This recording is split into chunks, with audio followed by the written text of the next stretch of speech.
Just ahead of 5 a.m. now on our Monday morning, Washington state leaders say COVID-19 is linked to 2 deaths in Washington state. This morning, we are separating fact from fear surrounding the coronavirus outbreak. And this morning, a number of schools in Washington and Idaho are closed amid the COVID-19 concerns. We'll break down what caused those closures and what is expected next. And there's been a spike in precautionary steps to stay healthy during this coronavirus outbreak. Stores have already seen items sell out, and this morning we explain why casually wearing a face mask may not be the answer. 5 o'clock now this morning, and the first 2 coronavirus deaths were reported in the United States over the weekend. Now, they both happened right here in Washington state. Thanks so much for being with us here on Up with KREM. I'm Jen York. And I'm Joshua Robinson. This morning we are focusing on the facts and bringing you everything you need to know about the coronavirus here in Washington. State leaders say COVID-19 again is linked to 2 deaths in Washington state. They say a man in his 70s was hospitalized in Kirkland. Doctors say he had underlying health conditions and died on Saturday. The other victim was a man in his 50s. He was the first in the country to die from the novel coronavirus. Experts say he had no history of travel outside of the U.S. or known contact with anyone with COVID-19. So far, there are 13 presumed positive cases in Washington state. 10 of those cases are in King County and 3 in Snohomish County. And this morning, we are separating fact from fiction. Spokane Regional Health District leaders say no one in Spokane has tested positive for COVID-19. However, they say one person is under supervision for flu-like symptoms. But they add people are being monitored constantly for flu and other illnesses. They say it does not mean they have coronavirus. 2 coronavirus patients remain at Providence Sacred Heart Medical Center in Spokane. This weekend, doctors treated and released the other 2 patients. Health crews evacuated the 4 patients from Travis Air Force Base near Sacramento to Spokane on February 19th. Experts say they were all passengers on the Diamond Princess cruise ship that was docked in Japan. Leaders chose Sacred Heart due to its capability to deal with pathogens like COVID-19. It is one of 10 hospitals in the country with a specialty unit. This morning, schools around the inland Northwest are closed due to the continuing spread of COVID-19. Our Nicole Hernandez is live in the newsroom right now to break down the school districts and why school officials have made their decisions to remain closed. Good morning, Nicole. Good morning, Joshua. So like you said, a few school districts in our area will be closed today, including all Colville schools. This morning, one person in the Colville area is waiting to find out if they tested positive for COVID-19. The schools will be closed until they get those test results back, and that could take up to 1 to 3 days. Now, just in case, the district is taking this time to clean and disinfect all their buildings. Meanwhile, in Idaho, Troy Junior Senior High School and Troy Elementary School, which are just east of Moscow, will be closed today. Genesee schools south of Moscow will also be closed. They decided to close after a student from Jackson High School in Snohomish County came down with COVID-19. Some students from that school were at the Genesee schools for a Jazz Fest event, and the Troy schools had other students from that same event in their buildings. Now, we are told the student who tested positive was not a part of that Jazz Fest group, and the health department says students who did go to that event and were at that school did not have contact with that sick student.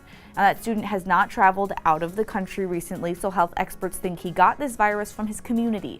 And according to a health officer at Snohomish Health District, the student is home and is doing well in isolation.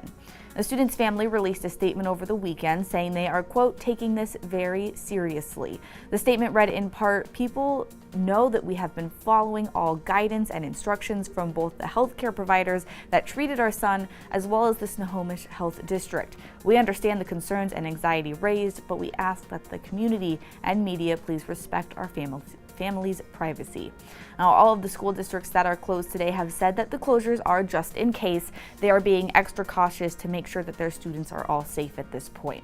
This is obviously a developing story, so we'll make sure to bring you updates as we get them. In the newsroom, I'm Nicole Hernandez. Nicole, thank you very much. Of course, we have more developing news coming out of this story. We'll keep you constantly updated throughout the morning. 5:04 now. Well, this morning, a nursing home on the west side is at the center of a state and federal investigation. Leaders say one of the Washington coronavirus victims was a resident at Life Care Center nursing home in Kirkland, and now at least 50 other residents are being tested or monitored for flu-like symptoms. Experts say the virus could have circulated the nursing home undetected for weeks. And of course, the residents at the center are among some of the most vulnerable to the coronavirus. There is good reason to believe that more will test positive. The question now is, how did this virus take root, and how many people in the state are not showing signs but might have that virus? CBS's John Vigliotti reports in Kirkland. The state's public health officials have ordered tests on a quarter of Life Care's 108 patients and 25 staffers, all exhibiting coronavirus-like symptoms. 2 elderly patients already tested positive. Officials say a number of the senior center's residents were recently treated at nearby Evergreen Hospital, where the 50-year-old man died. How that man got so sick is now the subject of a federal state investigation. We do not know how he contracted the virus yet. And so that's why we and the state of Washington are deployed out there to try to trace who he had contact with and how he might have gotten the virus. We don't have a discernible connection to any travel to Korea or China or any other impacted area. But in Kirkland, Washington, alarm here has spread. One fire station is shuttered and 7 firefighters have been quarantined after several of them responded to the Life Care Center without protective gear. And Nike announced it's closing its Oregon headquarters for what it called a deep cleaning out of an abundance of caution, even without indication that there had been exposure there. And there are 2 more cases of coronavirus here in the state. Both are men in their 60s. They are hospitalized in critical condition. The total number of confirmed cases here in the state now stands at 6. Jonathan Vigliotti, CBS News, Kirkland, Washington. Washington state health leaders are warning people to avoid large gatherings as a precaution, but thousands of fans still came out this weekend to support Seattle's pro soccer team. Yesterday, the Seattle Sounders took on the Chicago FC in the season opener as planned. I don't think it's a big deal. Taking all the other precautions that we normally do. Well, the Sounders went on to win 2-1. CenturyLink Field, though, installed additional hand sanitizer stations.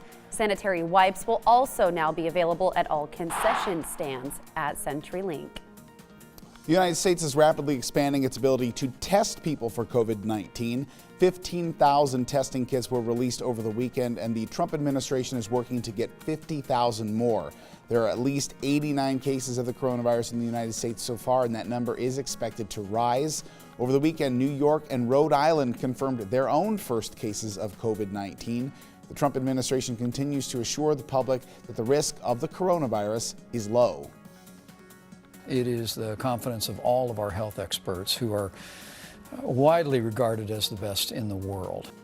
Today, President Trump is expected to meet with pharmaceutical companies. The virus has spread to more than 60 countries worldwide. In Europe, where the outbreak is more severe than in the United States, the French government has banned indoor public gatherings of more than 5,000 people. That includes a shutdown of the world-famous Louvre Museum in Paris.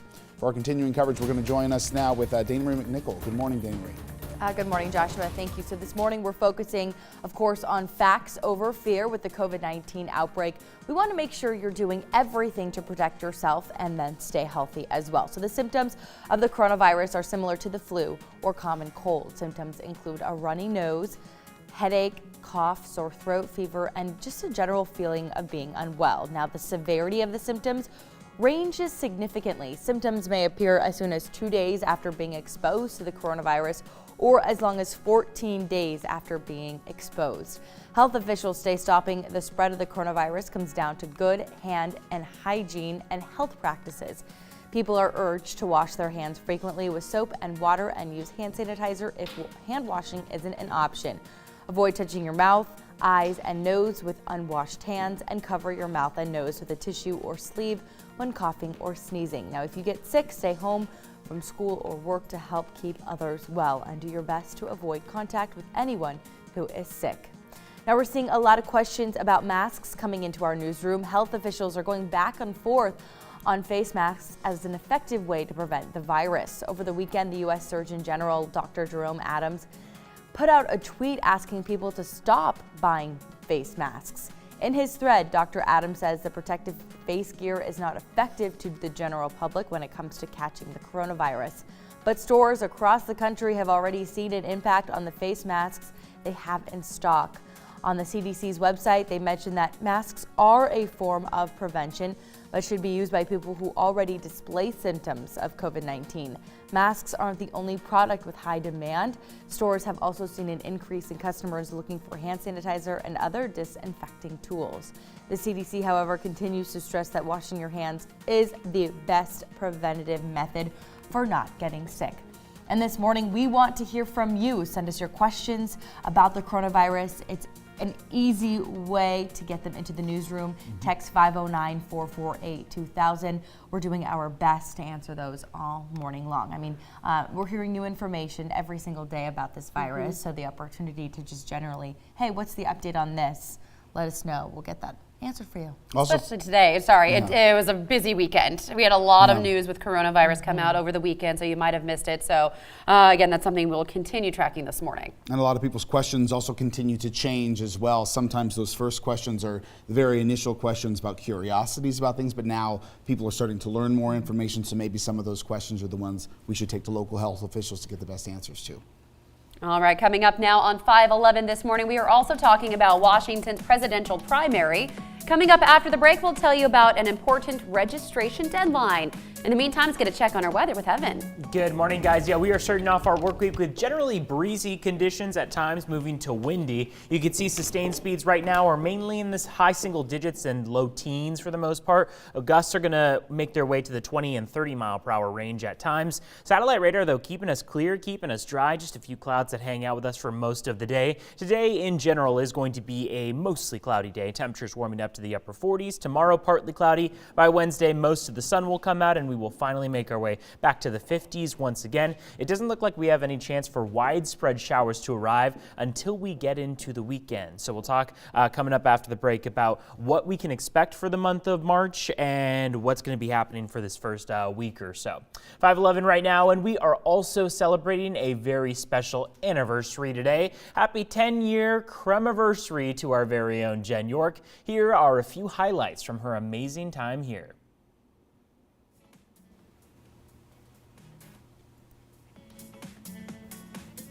Oh, some of my pictures from just starting at KREM. Oh I love that. That was my favorite. Laura's favorite too. I always put it up for any event that we have together. I love it. And the Planters Peanut Mobile. 10 years, yeah, and actually spent a few years at our sister station in Seattle. So I've been with the company for some time now, but yeah, most of it spent here in Spokane. Started in Seattle after school at WSU, but I wanted to be home, and home is in Eastern Washington, so I transferred here, and here I am. A decade flew by. And if you're wondering how she looks so young still, it's because she started when she was 12. That's exactly right, Evan. You can stay and you get a raise. Thank you.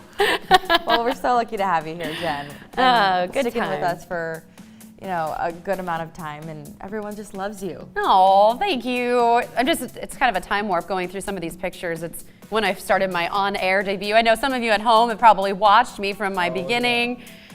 So thanks for sticking with me when I was very green, getting my feet wet in the business. I really appreciate it. But lots of good memories here, lots of great friends made, lifelong friends for sure. And what a great team we have here on Up with KREM right now. So fun. So much fun. I love all these photos. I'm just mesmerized. Oh my gosh, by we've had enough of me already. So, oh, but that was my niece Cora. We have to show her. She's adorable.